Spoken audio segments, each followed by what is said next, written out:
Kim Sloan, and this is Judy, Judy Gorsuch. and we're here to discuss the topic of should I stay or should I go, and then open it up to any questions you might have. We represent Human Touch Home Care, which is a home care registry located right here in Flower Town. Most of us will have to make the decision as we age whether to remain in our own homes or to move into a continuous care retirement community. This workshop is designed to answer your questions and give you the facts and the information you need to make that decision, the decision that's best for you. We're all individuals with unique emotional, social, and physical needs. Is it better to remain at home or move into a congregate living arrangement? What are the real costs of both of these decisions, given the stresses? What are the real costs of both decisions, given the stresses we've all endured over the past 2 years? If we choose a CCRC, do the monthly fees increase when we need to move through to the next level of care? And if we remain at home, can we continue with the yard and home maintenance and the costs associated with those? How do we best maintain freedom and independence? A review of the book, Right Place, Right Time, The Ultimate Guide to Choosing a Home for the Second Half of Life by Ryan Frederick begins as following. Place plays a significant but often unacknowledged role in health and happiness. The right place elevates personal well-being. It can help promote purpose, facilitate human connection, catalyze physical activity, support financial health, and inspire community engagement. Conversely, the wrong place can be detrimental to health, as the COVID-19 pandemic has highlighted. Questions asked by this book include, are you already in the right place? And in what areas does your current place not align with your needs and desires? I recently asked a friend why he had made the decision to remain in his own home as he aged. His answer had a lot to do with maintaining the important human connections in his life. He didn't want to change his doctor or his favorite grocery store. I'm a creature of habit, he said. I don't want to change my diet. He said just being out in the garden and walking around the house was important to him, and that emotional relationships make life worth living. My favorite comment was, moving into a CCRC is like changing high schools when you're 75. So we prepared the survival guide to help seniors make the decision about whether or not to remain at home. It gives a detailed list of all the things you will need to consider to remain at home as you age. We are going to review it with you. A quote from the first page of the guide. We now know, having experienced COVID, that remaining in our own home as we age brings us more than comfort. It brings us safety, freedom, connection, independence, and all the things that are important to us. We are in charge in our own homes, and we can continue to shape our lives and futures. In our own home, we make the rules and the plans, and do not turn over our autonomy to an institution with conditions and policies that may be harmful to us. Here I would like to quote from an article by Amy Fontenelle called Staying at Home versus Moving into a Retirement Community. COVID-19 has illustrated how quickly a virus can spread in a retirement community, but the risk is not new. Outbreaks of various infections are common in nursing homes where residents share sources of air, food, water, and healthcare. Moreover, visitors, staff, and residents constantly come and go, bringing in pathogens from both the hospital and community, states a 2003 review of the Journal of Clinical Infectious Diseases. While this study specifically references nursing homes, the same risks are present, sometimes to a lesser degree, in many retirement communities. Now I'd like to review the survival guide with you, which we developed as a tool to educate seniors who wish to remain at home about the important issues we need to be aware of and discuss with trusted friends. Does your home have a bathroom on the first floor? And if it doesn't, can it be added? Is your main bathroom equipped with grab bars and other safety features, such as non-slip features in the shower or tub? Where's your washer and dryer? Is it in the basement or is it upstairs? If it is in the basement, can it be moved upstairs to avoid going into the basement on a regular basis? Do your stairs have railings on both sides? And this applies to both interior and exterior stairs. Is your kitchen arranged so that you can reach items without having to use a step stool? How about your exterior walkways? the paths and entrances, are they well lit? Have you installed spotlights that have motion sensors? How about exterior walkways?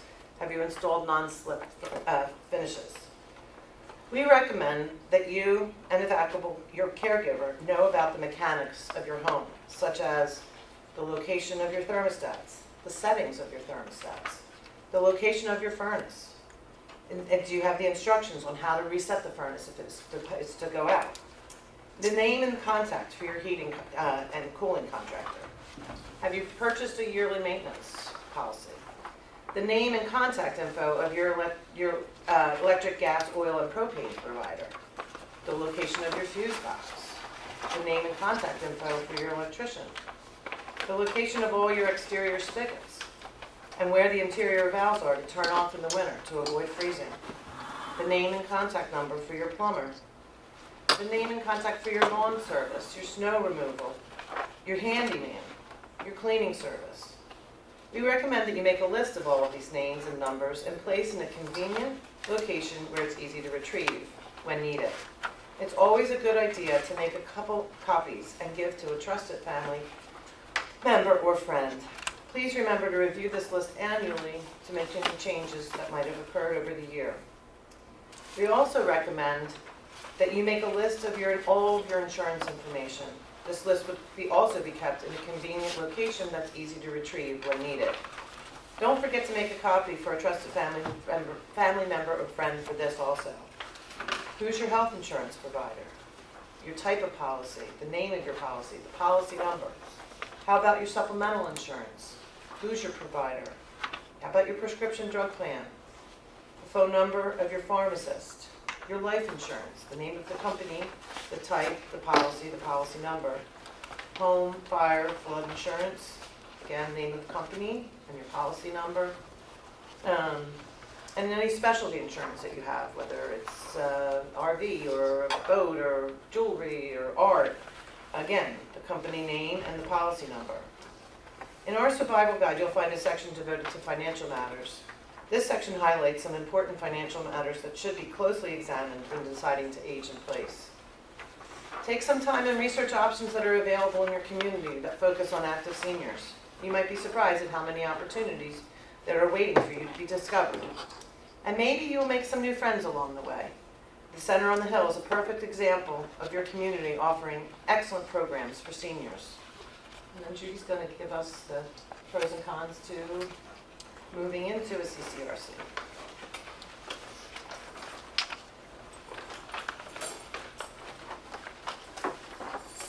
I know this thing keeps going all the way, but you know, the reason we did it that way was it was easy to take the pieces out and then put them up on the refrigerator, but And also duplicate for my sister. Oh, exactly. She wasn't able to make it. Absolutely. Now, moving to a retirement community or leaving your own home, it's not something to be made on a whim or without research. It's important that you do all research, look into both ways. Each community has its own personality. Be sure you visit multiple times and talk to the residents before making a final solution or choice. Obviously, the first thing you're interested in is the costs. And the type of contract they have. And wait, can I interrupt? So Judy does live in a community. So she's speaking from personal experience. And I also worked with, in the geriatric field my whole career. And couldn't believe it was time to make a decision myself. I thought we would go to a condo someplace. And my husband said, well, he wanted to go to a community. And I said, really? He said, well, yeah. He said, if you, me, dies first, he wanted to go someplace where he would get dinner. So I said, okay, we'll look at some communities. And some of them I knew that I wasn't interested in going to. And we did a lot of visits to a lot of places. And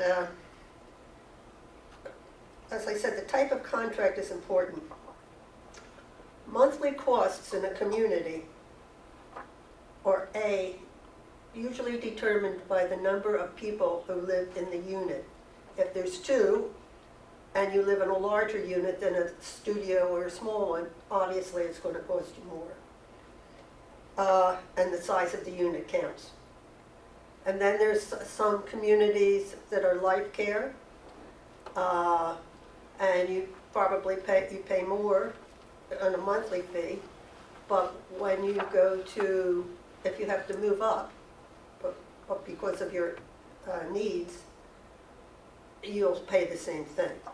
And others are a fee for service when you move up. What's included, meals. Do they have a meal plan? Most communities have more than one meal plan. They might have 3 meals a day, or they might have 1 meal a day for 20 days a week. Parking, cleaning. How often do you have cleaning service? Maintenance, security, utilities. I have to admit that I get hysterical when the electric company calls and says they have a new program for us. So I don't answer the phone. Utilities minus TV and IT services. That is generally across the board, that's up to you. Snow removal, leaf removal. They might have a beauty shop, they might have a barber, they might have on-site physicians, do they or do they not? And are pets permitted? What kind, what size, and what's the rules about that if you have a pet? As a resident going in, you need to have health insurance. You need a power of attorney for health and for financial reasons. You need to have your medications, car insurance. Now your car insurance might drop because you have more secure parking than on-street parking and wherever you live. You need to have your entrance space or your rental community. And as I said, you pay for your own telephone, television, and IT needs. The other thing is, you want to look into the financial soundness of the community. Is it a for-profit or a non-for-profit? A for-profit community is accountable to their shareholders. A non-for-profit community is mission controlled and profits are reinvested in the community. You want to know, are the costs all inclusive? And is their occupancy rate greater than 90%? If it's less than 90%, why is that? Okay? You want to go someplace where, and even, especially post-pandemic right now, I mean, there's a lot of deals at communities because they don't have 90% occupancy. And have the fees changed in the last 5 years? Generally, you would get, wherever you are, whether it's for-profit or not-for-profit, you would get a yearly increase. And how much is that yearly increase? Does it make it weird, unaffordable or not? The fact in a community, there are all sorts of activities: academic, cultural, arts and crafts, physical, excursions, games, library, fitness center. Look at their activity calendar and see if their activities, their monthly activity calendar, and see if they are activities that appeal to you. Movies, gardening, parties, entertainments, and there's lots of opportunities for new friends. Housing conditions. Look at the appliances. How old are they? Or do they function? Do they work? And the laundry facilities. Are they down the hall or are they in your unit? And safety precautions. Is it a walk-in shower? Do they have wide doorways? Do they have ramps, handrails, home monitoring systems? Anything to keep you safe. As I said before about dining, the number of meals per day, check the menus and see if it looks appealing to you. And if possible, have a meal. Do they honor special dietary requests? Are you diabetic? Are you gluten-free? Transportation, do they provide transportation to the physicians, to your physician, to shopping areas? Is it free or do you have to pay for it? The location of the nearest hospital. Would you keep your current healthcare team or would you have to change? How about your hairdresser? You're going to have to change your hairdresser or not? You keep the one you have, or, I mean, hey ladies, it's an important thing for us. And the same thing about pharmacies. Would you change your pharmacy and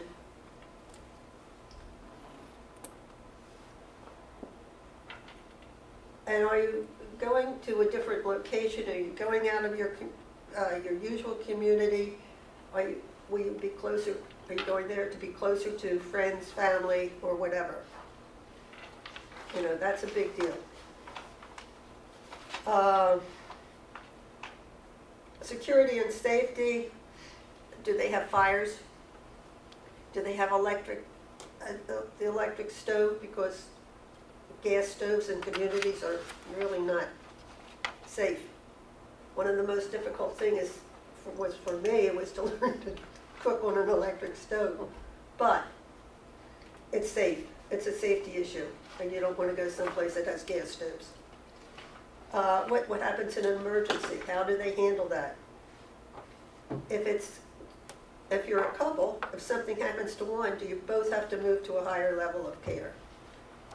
And if so, who decides that it's time for you to move? And why? Cost, of course. And if you're visiting a facility, be sure you look at all the levels of care: personal care, skilled nursing, and independent living. Are short-term rehab facilities available post-hospitalization? You know that generally now, if you go to the hospital, you're there for 2 days if you have a fractured hip or something, and then you have to go to rehab for a while. Can you go back to your facility? That's an important thing. When senior independent living may not be a good fit, is typically the apartment or cottage units will be smaller than the house where you currently live. If living in a large home and having a yard are important to you, a community may not be a good fit. Most communities have gardens, some of them have patios, some of them have balconies, but just think about, yeah, moving to a community is a good idea, but would you be happy in that size unit that you're moving to? And don't forget, you have neighbors right next door and right across the hall. Can you live with that? Will you be comfortable with that? Some places it's kind of like living in your college dorm. Except nobody has a key to your apartment but you. If you currently have adult children living with you, most communities have various restrictions on long-term guests or roommates. These restrictions would probably prohibit your adult child or grandchild from living with you. So if that's an issue, then a continuing care retirement community is not really going to be a good fit. Health and safety precautions. During a public health crisis, CCRCs might have tighter restrictions than the general public, i.e. masks, quarantine, and visitor restrictions. On the other hand, you still have your neighbors who are right next door to you and your friends that are in the community. And would staffing issues in the community affect you? And how would they affect you? You know that you must have read, there's been a lot about how it's hard to get care staff currently. I see it, I see that becoming less and less of an issue. Facilities primarily required all their staff to be vaccinated, no matter whether they were maintenance men or they were nurses. So, whereas at the beginning it was probably a little frantic, but now most facilities only are hiring people who are fully vaccinated, so that you would be safe. Now, do we want to ask us questions, or I gave you a copy of this because I thought you might, I know I talked a lot, so I thought it'd be easier if you had a thing to look it back at later. Yes? Well, I think it's fantastic that one of you does live in such a place, because it is a huge decision. Question for you: how long did this process take you? The visitation, the decisions, Well, considering the fact that I worked in the field, I could eliminate a lot of places without even going to them. Okay. But how long? It took us maybe a year or so to visit places, and you know, you're still starting. Oh, you're starting over and getting all the things from the communities now, right? And saying, "Come and see us, come for lunch," all of that. Constantly. I mean, that was, Constantly. yeah. I even get them. I keep. Well, you know, it's what it is, but. So you can pick and choose when you start getting those and think about, you know, for whatever is going to be convenient for you. And that might have a lot to do with where you're going to go. And you had a question? Yeah, it's personal, I guess, but are you in an AXE No. community? No, I am in a I will tell you that my bias in my 40 years That's what I was going to ask. for not-for-profit, Right. because when you run out of money, they're not going to say bye. They'll say, okay, you'll have to stay. And that's why they look at your money so much at the beginning, but that's okay. A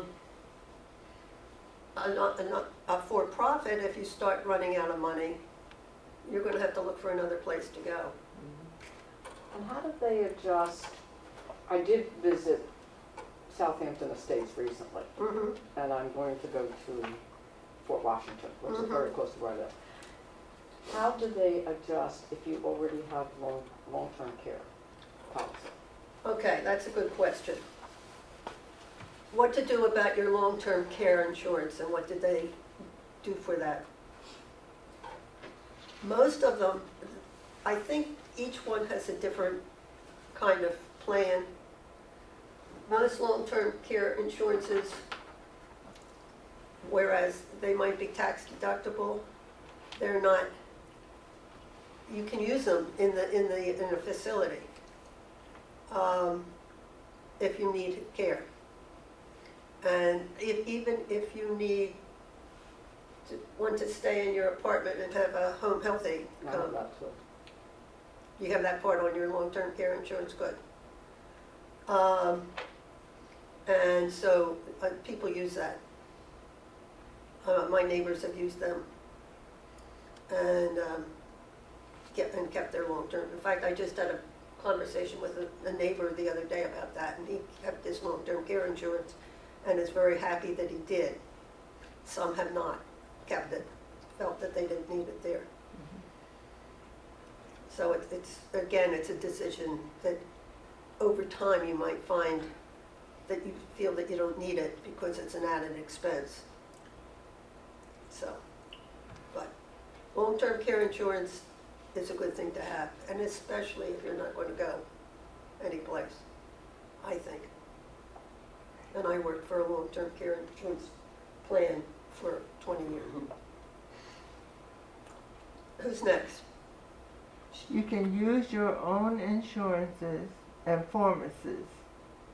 Yeah, Okay, yeah, so that's not an added expense. no. Okay, it seems as if some of the places are like condominiums, and some are like what is it? Like a townhouse. Is that And- correct? And some are have the cottages too, Okay, some places. They all cost different rates for the size of the unit. so cottages. So what is that like? It's like an independent little house with probably one I looked at today had cottages and they had garages, 1-car or 2-car garages, and they had different kinds of plans for that, in as far as dining and that sort of thing. Okay, is that the most expensive? Mhm. Oh, yeah. So, yeah, about the increase, how does that, every year there's an increase, just like Probably. in an apartment. Yeah. Do you mind if I sit down? Oh, sit, Yeah. sit. How's that determined, can you tell?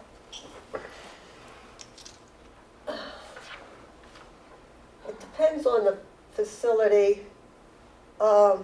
Back when we started CCRCs, when we were young and innocent, we never had an increase greater than the Social Security increase.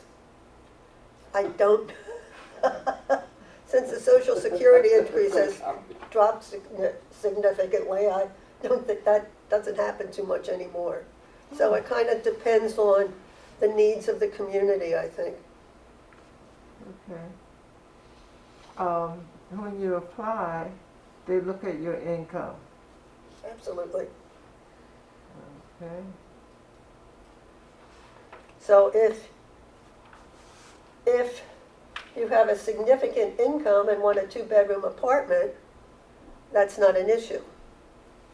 If maybe you don't have enough for a 2-bedroom apartment, they say, oh, you can come, but you have to have a smaller unit, a 1-bedroom or a 1-bedroom and a den.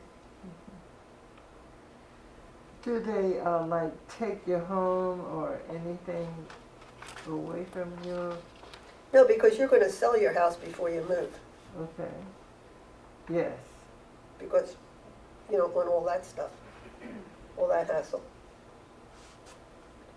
How much do you pay up front if you go to a nonprofit place? Again, that depends on the place. In preparation for this, I looked at a lot of places, and some of them I was shocked at. It was, a couple of $100,000, and some of them have a deal, and I'm talking about the not-for-profits, because as I said, that's my bias, so that's what I looked at primarily. I was surprised at the difference between the communities. Some of them had a deal that if you left within 90 days, you got everything back from the initial thing. And some had a thing if you left within a certain amount of time. Percentage. Yeah, you got a percentage of your thing. If you stayed for a long time, you used up your, you used it up. Wow. Yes. Is another concern to ask about is the memory care component at a facility. I know a husband and wife team who went to a place and then the wife developed pretty dramatic dementia fairly quickly, and they basically said to the couple, we're sorry, but we don't have the facilities, the wherewithal to handle your wife's dementia. And so they landed up having to relocate to another community. Look and see, make sure. That's why it's important to look at all the levels of care. Do they have personal care? Do they have memory care? Do they have skilled nursing? And will they take you back for rehab post-hospitalization. Because you want to be there where you're familiar and where your friends are and what, maybe your spouse is. Well, could you get Yeah. someone else? Yeah. What- How and where can you find good in-home care service organization? Because my mother, she passed away around age of 97, 8, and she was, her memory was as clear as 30 years old. But she broke the hips and legs, so she was wheelchair bound all year and bed bound. And when she needs to go to bathroom, you have to lift her, you know. She refused to eat any pan, you know, bed pan or anything, so she wanted to use her own bathroom. And I and my sister cannot lift her each time from Right. wheelchair. So we had a 24 hours, you know, in-home care service for whole 1 year. So night and day and night shift. And I sometimes had, finally I got a very, you know, person, so my mother liked her, so we stick with her. But in the beginning, until then, I only knew only one place to, you know, provide in-home care, you know, service. I didn't like it. She was, when I was out, she was supposed to use lunch, prepare for my mother, just a very light lunch, just a toast and a scrambled egg or something. When I came back, she had nothing to eat. That the person was just using, you know, cell phone talking with. So I have to call and change the, you know, caretaker. But there must be many organizations who provide those, because I'm almost determined to stay home. Okay. Because I saw some community, you know, the retirement community, I took some tour. I found you have no independence. As soon as you step out your, you know, room, you know, you see, you have to see all the people. And if you live in your own home, you know, neighbors, you can just say hello, you know, that's it. But the small community, if you step out of your room, there is no privacy, nothing. All the people, you can ignore them. Every time you have to say hello, someone is all walking around. I didn't like it. You have to be an extrovert. Yeah, That's definitely. exactly Really, right. yeah, because I'm not particularly not a socialist person, but as soon as you step out your, you know, room, it's all your neighbors, and you can ignore them.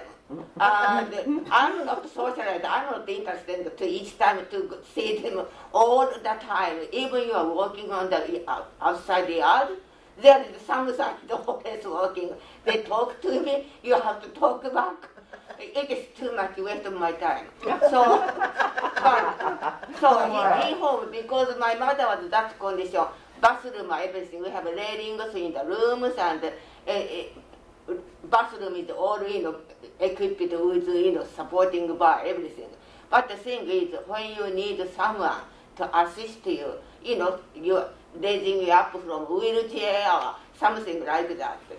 Because my mother was wheelchair, she was cooking, and she was doing laundry, and she was physically do it, because even with wheelchair. But the thing is, she cannot stand up, and I cannot lift herself to the sit on the, you know, bathroom, you know, toilet.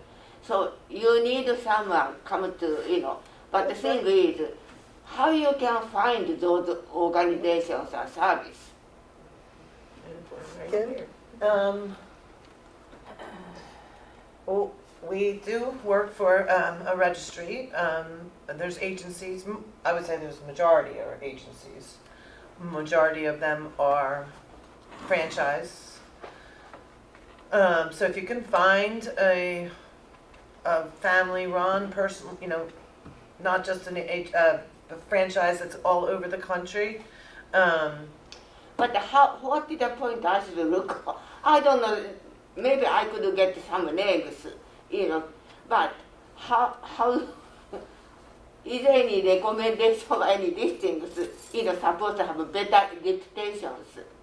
I'm sorry, say that last part again? But how, How can she know that there are not a lot of recommendations? Oh, I think nowadays, people go online, and they're all online, and you can look and see what kind of how many stars they have, and the stars come from people who give them recommendations. So if they have 1 star, you really don't want to go there. If they have 5 stars or 4, okay, that's good. That's what you want. And it's all over the place, right, Kim? yeah, that's all other, but I really would, I think, start with trying to find a company that if you have a problem, you can talk to the owner. You can, That's right. you know, that person is available, not just to get the rigmarole and they come and they go and this manager's gone and replaced by somebody else. are there I any, think that's any kind of, trustworthy, those organizations are either local? Because I like to use some local. I mean, you can also get a recommendation from your mom's physician, maybe a physical therapist. Uh-huh. Oh, I see. you, Maybe my doctor may know. Absolutely. Because he goes to once a week to nearby retirement community. There are many old aged patients moved to the community, and he is a doctor of that facility. So yeah, maybe so I guess he knows. probably would have a recommendation of other patients that he had that had success with a particular registry or agency. So if the physicians and physical therapists are a big source of, and then, you know, most likely he's going to recommend somebody that his patients have had experience with. Oh, so that's always a good source too. And if you don't like the caregiver that comes, change it. Right. Don't wait around. Yeah. Yeah. Change it. You don't have to change the company, but you should change the caregiver. And Medicare.gov, if you look at the official website for the Medicare program, Medicare.gov, they do healthcare compare, they call it, for all kinds of providers. So you can put in home health care, you know, you can also check nursing homes, doctors, hospitals. Oh, so they can give me. Well, you can all see the a listing. star, you mentioned the star system. Medicare.gov uses a star system. Medicare.gov. Okay. That's another thought. As I'm listening, you ladies have provided an awful lot of information that I hadn't thought of as a person that's beginning to this process. But as listening to other people, and particularly this lady right here, what I felt is that it's a lonely, singular process, and if you're not computer savvy, you don't know where to go. If you don't have a doctor or someone close that has information, you don't know where to go, and so you're stuck. And it seems to me, just from listening, that there needs to, just like the communities that send you the 10,000 invitations, there's a registry somewhere with people's ages. And that, you know what I'm saying? Yeah. And so that there needs to be some kind of consortium or something that sends information like this, because this was really good, but also recommendations based on your financial information that helps you with this process, particularly if you are one person. It's always easier when it's two and you can bounce it back, or if you have a family, you can bounce around. But if you're just one person, it's overwhelming. And I don't know if you can speak to that. I don't know if there are agencies that have access to registries to do that. I'm thinking like PCA. I don't even know what the acronym stands for. Well, that's what I was going to say. That's Philadelphia Corporate. For aging. Thank you. And then Montgomery County. Do you live in Philadelphia or I live in Philadelphia, but I'm close to Montgomery County. But it doesn't matter. It's just, PCA? Philadelphia Corporation for Aging, And what's Montrose? Montgomery County, Aging and adult services. Aging and Adult Services. do Yeah. they send it out, or do you have to call? You would have to call. Right. Yeah, see, I mean, just like I said, we didn't call all of those residents that keep sending us information. Nobody, they found us. That's for sure. Because there's money involved. Right. So if they can find us, like Why I said, can't we find them? there's a registry somewhere that should be able to send out information to people of a certain age, because they're probably going to start Right. looking. I recently attended at the Giant in Willow Grove. I'm sorry, I recently attended, it was the Giant in Willow Grove. Okay. And they had it pre-COVID as well. A day, well, it was like 5 hours for seniors. okay. And they had a lot of information from state representatives and so forth, and a lot of handouts. And not that they would make recommendations, but Senior fair, it's like a senior fair. Yeah, senior fair. The But senior there's a fair. resource guide that you can get pertaining to a number of different things in reference to seniors. But it wouldn't make recommendations, it's just like, Well, no, I'm like I not- said, if you didn't I'm have not a saying you need a computer or recommendation, whatever, just give you some you would get it. information. And you might want to contact your state rep's office, that's an That's excellent what I mean. idea. That's a really A lot of good the idea. state Yeah. reps' offices, they're very engaged, excuse me, with seniors. They know we vote.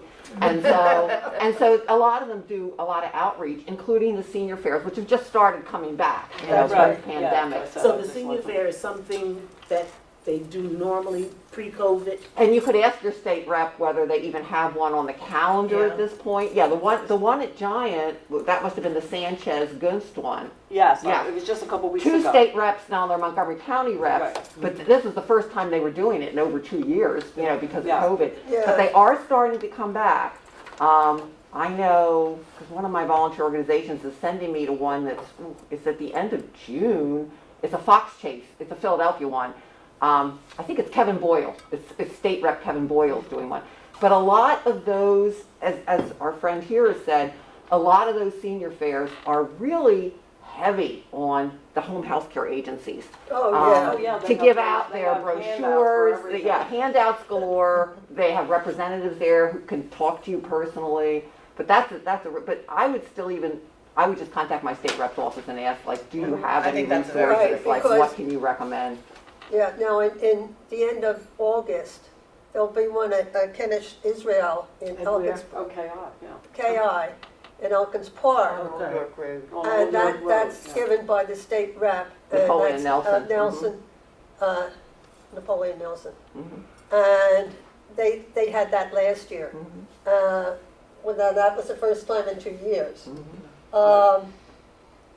Yeah, I go to a lot of those. And Giant in Willow Grove is a wonderful education. Yeah, place. well, they've just really been able to resume programming because, it was shut down And for the so other long. place to look is Mount Airy Learning Tree. Oh, very Well, good resource. They might have their program out here, their booklet, and I think that's an amazing resource. Okay. My background was as a community outreach for an insurance company in human resource for years. I created seminars in Medicare education, long-term insurance. When it came to me personally, It's a shocker. I had a mother that had my grandfather. They didn't know of Alzheimer's at that time. It was hardening of the arteries. Right. You know, Right. was what they put on it, and a heart condition. My mother was deathly afraid. She raised us as a single mom. My dad had left when I was about 8. And she and her brother both were working with families, and they needed to put my grandfather in a home. It fared well, but she had a deathly fear of being placed. So the time came. I could see, because I taught about dementia and signs to look for. And my mother had been through 3 heart operations and never quite came out. because of the anesthesia, which brought the dementia on. Bottom line is, my sister and I both worked full-time, but we were committed to caring for her at home. We each had independent, residences. God bless her, we were able to keep her for 10 years. Wow. It was Wow. a massive, massive chore. But what I want to say is, although for the aging, Montgomery County, Bucks County, Philadelphia, wherever you're at, network with churches. Doesn't necessarily have to be your denomination, but you're asking for help with computer skills. And it's extremely intimidating if you've not needed it for employment, and the library, Yeah. your librarian, Yeah. to go to them. There are a lot of retired people that are looking to be busy. Go to your local libraries and ask, is there anyone, or put it in your local paper, for an interest in personal instruction on computer. Doesn't mean you need to have one, but where you can go and they will help you research. Network, it is so important. And been on both sides of the house. I have 2 sons, God bless them, but they will not be around when my time comes for dementia to the care that we gave my mother. We rely totally on caregivers coming in 6:30, 7 a.m. because many times I traveled, I had to be on the road by 6:30. So, but if you bring someone in, have access to your neighbors that you trust. Is that person truly showing up at 6:30? Yeah. What are they observing? Have them stop in for a short neighborly visit. What are they observing? It was hit or miss, and it's terrible to go through that. Right. But God was with us, and we finally ended up with 2 women that alternated for the 5 days. And they were amazing. My sister found one through her church in Philadelphia. And I found one by networking at work. Do you have a grandma? Do you have a mom that's dealing with this? What agencies did you use? And reach out and ask for this help. You're not bothering anybody. And now, with dementia and Alzheimer's just blossoming, and the other thing, like I'm saying, I just recently did a 4-year stint with my sister. My sister was diagnosed stage 4 cancer, brain cancer, lung cancer went into brain. She's still alive after 4 years, unbelievable. They lived in Jersey. My brother was able to be the primary care at home. We didn't know how long this was going. She's outliving any expectation. She's an amazing fighter. My brother became ill. I had to move into Cherry Hill and care for both of them. About 3 years ago, off and on, my sister would do it. But the point is, we were counting, he started with health issues. So his last operation, and they had a big house, the last operation, he developed early onset dementia. my hope of rehabbing him to be the caregiver went out the window immediately. Their 2 sons live down south with families. My brother unexpectedly died one Sunday morning, Oh my God. and it was traumatic for all of us, specifically for my sister-in-law. Within 2 days, we shut that house out, and she was taken to North Carolina to her older son. They're taking over all the ones in Georgia, ones there, but it's just been surgeries and everything for them. We went and tried everything for support. Of course, we dealt with the pandemic. We could not find finances for me. Finances are an issue. For my brother, they weren't. He was willing to pay double just to get people in at least 3 days a week. The point is, prepare yourself with resources. We could not get anyone for over 6 months. Wow.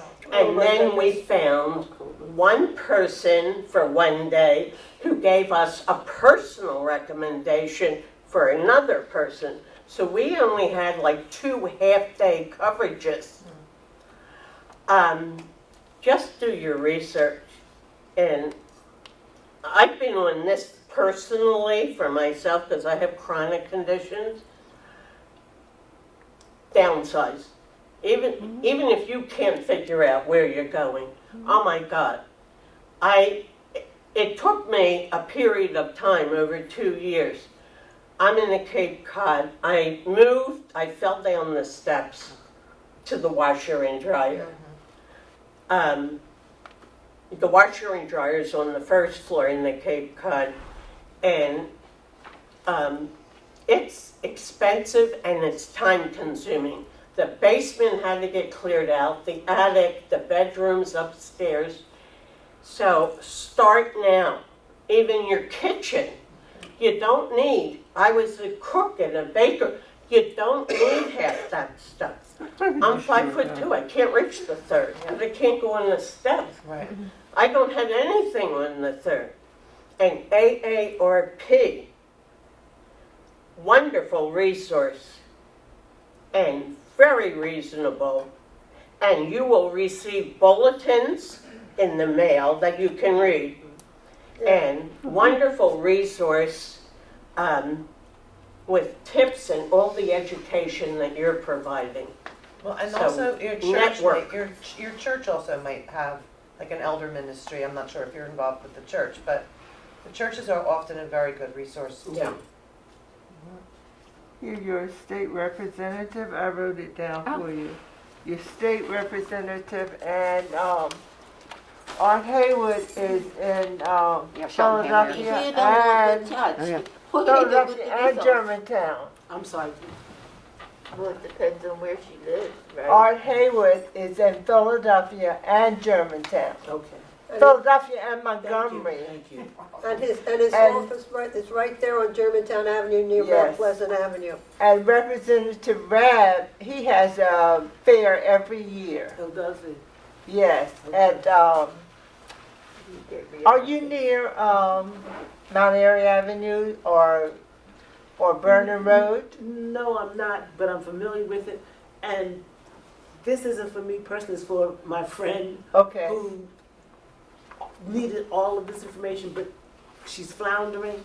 So all of this that I didn't know that you ladies are giving me information, I can give to her. And yes, she is close to Vernon Road in that area. yes, So what were you saying about, that's where State Rep Rab yes, Senior Fair there's is? a senior fair every year, and he has doctors there, and all this information you will like.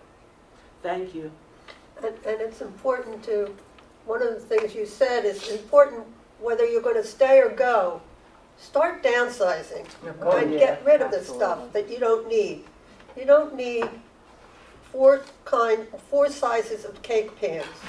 Let's face it, you're not gonna be baking that much, and three of each, and that sort of stuff.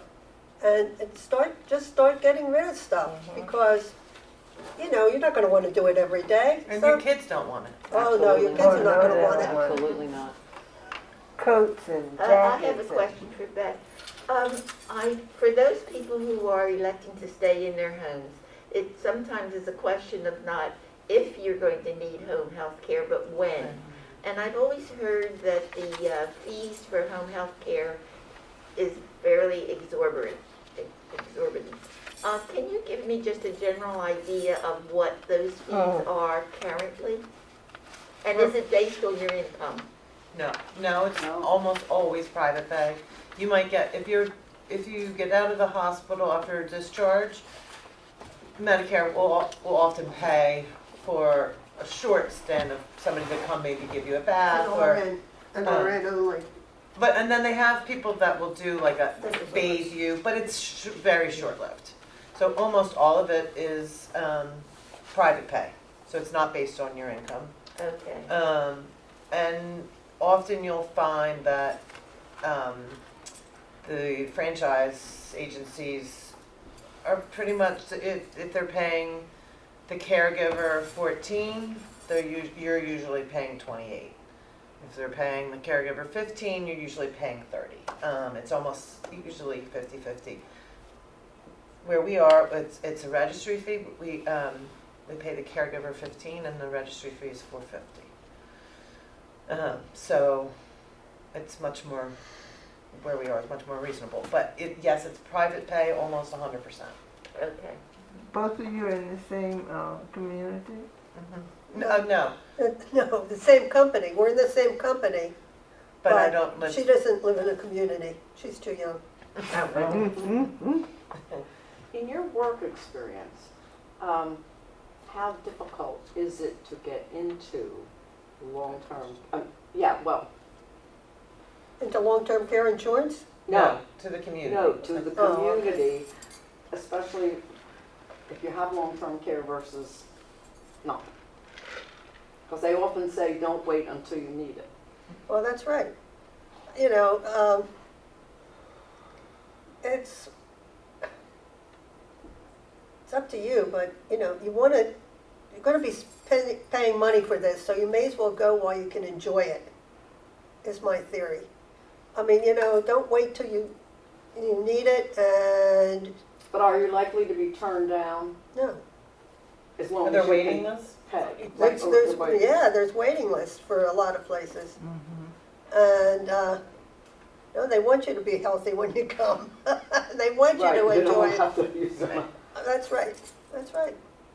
I know a church member who waited over a year On a waiting list? on a Yeah. waiting Yeah. list. It's just that I had heard that if you have the long-term care, Insurance? insurance, your chances of getting in, because at least they know. That they'll get Oh, something. they'll get something, oh, okay. Yeah, I don't know. I didn't know if you encountered that in your work. No, I never had. And other than going online, because I know the act, are there other nonprofit, like for instance, Walkways, because that's Quaker, is that That's nonprofit. nonprofit? Yeah. Rana Erickson. Park is nonprofit. Erickson. Ann's Choice? Oh, Uh, yeah.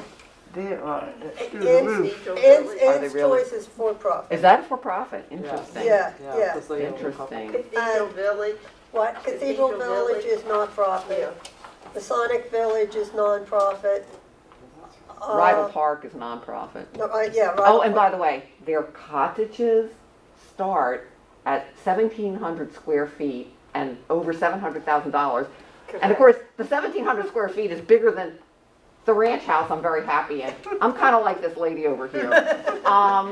And you know what? The other thing is, I gotta say, I love my neighborhood. And I love that I love a heterogeneous group of ages. Yeah, So one of my things about aging right. is I think the research kind of tends to say the longer you can be in that type of heterogeneous community, ethnically diverse, economically diverse, age diverse. This is a very enriching experience. One that, and also I'll tell you something else. I do speaking for my nonprofit sometimes at, well, Southampton Estates was the last place I was at, okay, just being honest. While I was waiting for the person to come to take me to their beautiful auditorium, I saw this big sign, reminder to residents, okay, our meal times. And I gotta tell you, having to eat dinner no later than 5:45 p.m., and that's a weeknight. Saturday, it's like 5 p.m., and Sunday, your main meal It's at noon. Well, it's like in the middle of the day. And I'm like, this wouldn't work. But you do most of your own cooking, right? I cook. Yeah, we don't go to the dining room too often. Okay. I mean, we were there for Mother's Day brunch, and that was the last time we were there. But you're paying for meals, right? No. Oh, you're not No, paying? we opted out of the meal Oh, plan. you opted so- You out? can totally opt out? Yeah.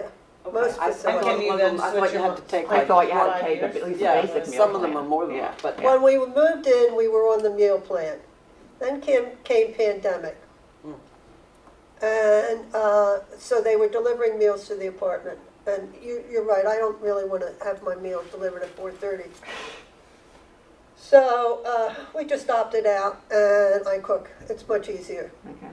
And your husband knows if you go, when you go, He's he going- he he's can going go to the meal plan. He's going to go to the dining room. Exactly. Oh, No, yes. Now, this is for me, this isn't for my friend. And this is one of the main reasons I came. It was something you wrote about, when yard work gets to be too much. Yeah. I'm at the point, but I'm trying to find out, how do you find, I called several people, several agencies, a handyman that's handy and comes, yes. and a person that will do yard work, or just little stuff in the yard, that's not your lawn guy, your landscaper. And a lot of places, because of COVID, a lot of, they're no longer in existence. Yeah. Or people who did it pre-COVID are no longer doing that. So you ladies have a wealth of knowledge here. Where would I start to look for someone? I'm good right now. I don't know what next year's gonna bring. Well, are there any kids in your neighborhood? yeah, I was gonna say, what about Are the- there any kids in your Kids neighborhood? don't work. No, and the kids that are in my neighborhood, they don't do that anymore. You know, it's Well, remember when the young guys would come along and mow your Yeah. lawn and do your No, and all that. That's over. No. These babies don't do that anymore. Well, I know my grandson does for a couple of people, and that's what surprises me. He does it during the summer as a little part-time, or he's Yeah. doing it. No, he's in college, so he does it once. Yeah. Some of the But, enterprising ones do, but for the most part, Yeah, I agree. No, I agree with you. you can't. But I don't. And that's. I thought maybe that would be coming back now. I would ask neighbors, you know. Or your Yes. local, like the I'm about the only person on my block who still mows our lawn, just Okay. saying. But, and professional landscapers are always like, because all my neighbors used to be, well, you sure you don't want a lawn service? So I know when I am ready, Right. there's plenty of options. Well, Yeah. I've been looking. I haven't seen any trucks or anything. You know, people so, for handymen and stuff like that. Right. And I too, right now, I feel really good about being home and being able and being capable and everything. Although this did give me some other things to think about. But that's the main thing. I'm beginning to need fringe help. Yeah, help. Yeah. You know, I don't That's need legitimate. all Yeah. of it, but Yeah. I'm beginning to need that fringe help. Right. Well, And take a that look was at one the of the Chestnut Hill things. local too, the That's local good. newspapers. That's Like local newspapers often still have the classified section where a handyman will be listed, lawn service that's not, or lawn care that's not a whole service. Yeah. And ask Mary Angela, you know, the executive director here, because isn't there like a village concept Yes, there's over the in this Northwest- area? Yes. And I thought that the village concept that covers kind of this part of Philly, I thought they kept a list of like kind of vetted handyman type people, home maintenance type people. I would ask Mary Angela if she knows of any of those contacts. It says, Northwest Village. Northwest Village, right. Because I had called a couple of organizations like that, and they're no longer in existence. But that I will. Yeah, ask her. She, I will Northwest ask. Village. I think Chestnut Hill had started to do something a while ago. Yeah, Right. But again, everything is. Yeah, up in the air now, right, Yeah, there was a place in Mount Airy, and the name escapes me, but they were doing that kind of stuff, but they're not doing it anymore. And that was from Ralston House, from Penn, was from Penn Ralston, and I forget the name. That might have been one of the ones that I called, and the it's lady not- said, we did, No but more. we're not doing that anymore. That's right. Yeah, why don't you go like Chestnut Hill Business Association? They provide all those people. They know. They just provide for older people. No. If you are looking for some handyman or those things, just go to your area's business association or something like Chestnut Hill Business I like Chestnut Hill Business Association has an office down the And street. they work there for a long Yeah, the time. local has a So lot of even Right. when I stuff in needed there. to move, they give me The a local good store name. in that area And as if well. I needed the electrician, he's local, he's very good. Those recommendations you can get very easy. Okay. Even like garden district, Well, this Yeah, has been because really useful. I have to go they- back. This has he been does great, all the and I gu- really you know, appreciate your Chestnut both. I Hill. love hearing both those sides. things. It's been very helpful. Good. Like he has Good. time, I Very always helpful. get movie. Yeah. Much better Snow than removal, Gary, what's his name? garden, Bye, thank you for cleaning, coming. everything. Thank you. It's very easy to get those, small. I want to thank you for bringing bagels. I'm going to take one home for lunch. Good. I would suggest also index cards at the food stores. They have bulletin boards. Absolutely. Very brief, what you're, Looking for. looking Yeah. for. You're going to have to put a phone number up there.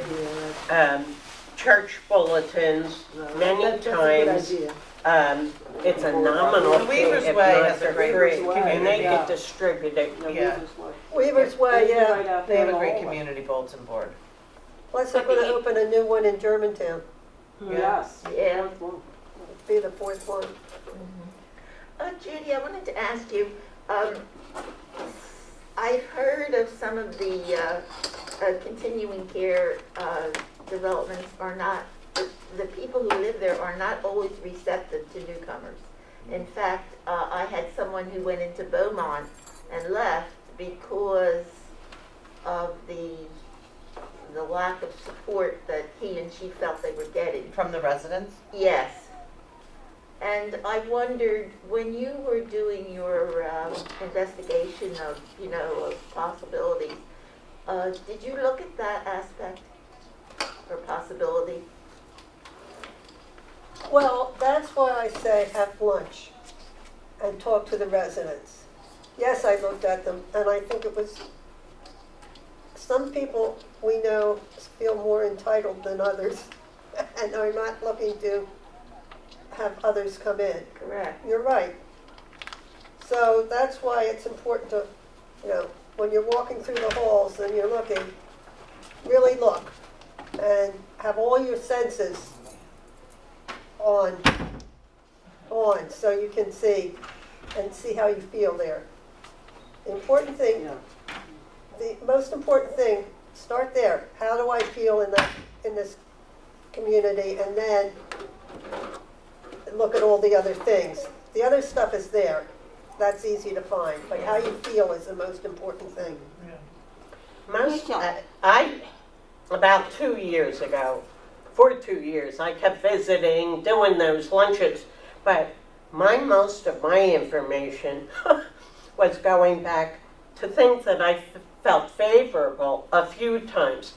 I would, in the nice weather, I noticed people sitting out. I would go and ask, may I sit with you? I'm considering coming in. I would ask them, how did you feel when you came? Is there an outreach, a welcome luncheon?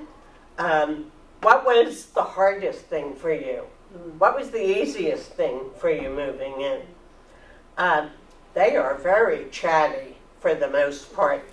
And very honest. And tell you their experiences. That's a good idea. Maybe you need to do a brochure. Yeah, the weather's getting nicer, and they're gonna sit out on those. Let the office know that I would like to come in and visit.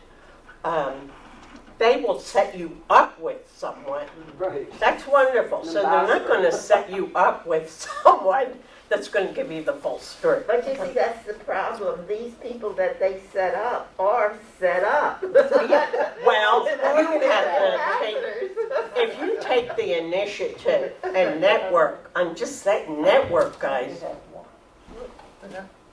People will talk to you. Oh, Thank you for okay. coming. I have one question. You know, like a community, retirement community, entrance fee is so expensive, like at least 45, 50,000. Why is that? Is everywhere like that? So every community, Retirement community, you know, the entrance fee. Fee. If you wanted to live there, entrance fee. yes. I didn't decide anything, but the place I knew a couple of places, or a friend of mine went in. Those fees are from starting 45 to 50,000 at least. Is that am I average thing? There is an entrance fee, always. And it depends on the community. And it depends, again, as I said, on the type of unit that you get, the size of the unit, whether there's two of you moving in or one. And just like the rent on the apartment or whatever. Yeah, is- I know. She went to the smallest one bedroom in Yeah. almost 50,000. And sometimes the entrance fee is reimbursable. If you leave before 90 days, you might get the whole thing back. But if you leave over a couple of years, you might get some of it back too, or your heirs. But usually that is the average price, is it? Most of the community. Yeah, well, they'll tell you how much it is. Huh? They'll tell you right up front how much the entrance fee is. Right. It's not a secret. No, that's when I had that's the price. I have to go, but thank you, ladies. thank you This for was very coming. informative.